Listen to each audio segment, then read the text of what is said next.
Assalamualaikum warahmatullahi wabarakatuh. Sahabat Islami, Allah Subhanahu wa Ta'ala mengutus para nabi ke dunia ini berkewajiban untuk menyampaikan wahyu kepada umat. Tugas nabi berbeda dengan 25 utusan Allah lainnya yang bertugas menyampaikan wahyu dari Allah kepada para pengikutnya. Rasulullah SAW dalam sebuah hadisnya mengatakan bahwa nabi yang diutus ke dunia berjumlah 124.000 orang. Mereka dibekali dengan kelebihan masing-masing dari Allah sebagai mukjizat. Namun ada salah satu nabi yang pernah melakukan di luar akal manusia. Ia diberikan mukjizat untuk menahan matahari saat berada dalam kondisi peperangan. Dan akhirnya siang pun menjadi lama, matahari tertahan sehingga malam terasa lama datangnya. Siapa nabi itu dan bagaimana ia dapat melakukan itu? Simak tayangan ini sampai selesai. Sebelum kita lanjut ke bagian selanjutnya, terus dukung channel ini dengan tekan tombol subscribe-nya. Nyalakan juga lonceng notifikasinya agar sahabat Islami mendapat informasi mengenai update video terbaru dari Islami Nusantara. Like juga tayangan ini, share ke media sosial, dan isi kolom komentar untuk meramaikan dan berdiskusi dengan sahabat Islami lainnya. Nabi itu bernama Yusha putra Nun, salah seorang nabi yang berasal dari Bani Israel. Nabi Yusha hidup di zaman Nabi Musa alaihissalam dan mengemban pekerjaan perkara-perkara besar. Ia seorang panglima perang. Saat itu ia mempunyai misi ingin merebut sebuah kota. Yeriko adalah kota pertama yang ditaklukkan sebelum merebut Yerusalem. Ia melatih strategi perang kepada para prajuritnya. Pada saat Nabi Yusha mempersiapkan pasukannya untuk menuju kota yang akan ditaklukkannya, dia berusaha agar pasukannya menjadi pasukan yang kuat dan tangguh di medan peperangan. Oleh karenanya ia tidak memilih untuk ikut di medan perang prajurit yang nantinya bisa menjadi sebab kekalahan, karena hati dan pikiran mereka lebih cenderung memikirkan perkara keduniaan yang membelenggu hati dan pikiran mereka. Nabi Yusha memulangkan 3 kelompok prajurit yang tidak layak untuk ikut berperang. Dengan pasukan yang ada kemudian dibaginya menjadi 3 kelompok. Kelompok pertama adalah mereka yang sudah menikah tapi belum menyentuh istrinya. Kelompok yang kedua adalah orang yang sibuk membangun rumah dan belum menyelesaikan bangunan rumahnya. Sedangkan kelompok yang ketiga adalah mereka yang sedang menantikan kelahiran hewan ternaknya yang tengah bunting. Akan tetapi ketiga kelompok itu justru dikeluarkan dari rombongan. Nabi Yusha tidak menginginkan pasukannya menyibukkan hatinya dengan memikirkan apa yang ditinggalkannya.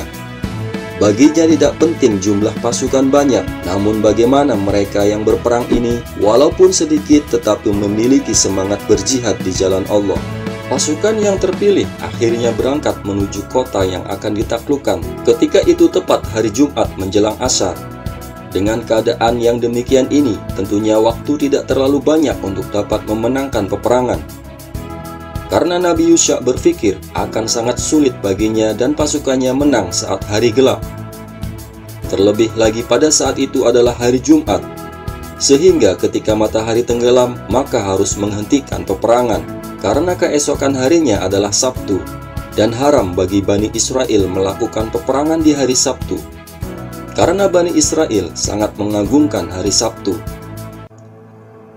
Jika ada waktu jeda untuk berperang, maka musuh akan melakukan persiapan persenjataannya. Nabi Yusha saat itu menghadap ke arah matahari, lalu ia berdoa kepada Allah agar matahari tidak terbenam. Ia berkata kepada matahari, "Kamu diperintahkan, aku juga diperintahkan." Kemudian Nabi Yusha berdoa kepada Allah, "Ya Allah, tahanlah ia untuk kami." Ternyata sangat mudah bagi Allah untuk mengabulkan permintaan ini, dan dia menunda terbenamnya matahari hingga kemenangannya diwujudkan Nabi Yusha dan pasukannya. Nabi Yusha mampu membuat matahari tertahan untuk tidak terbenam, namun hanya dengan kuasa Allah Subhanahu wa Ta'ala melalui doanya. Kisah Nabi Yusha ini diceritakan Rasulullah SAW.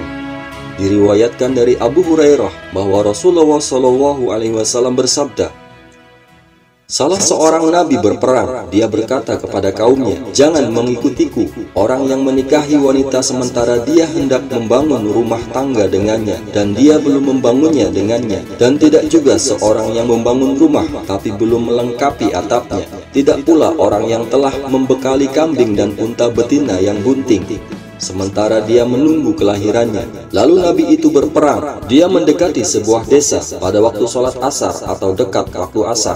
Maka dia berkata kepada matahari, "Sesungguhnya kamu diperintahkan dan aku pun diperintahkan. Ya Allah, tahanlah matahari untuk kami." Matahari tertahan dan mereka meraih kemenangan. Hadis riwayat Bukhari dan Muslim.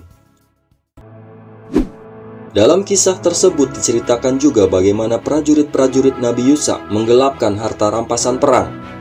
Memang syariat umat terdahulu tidak diperbolehkan menggunakan harta rampasan perang.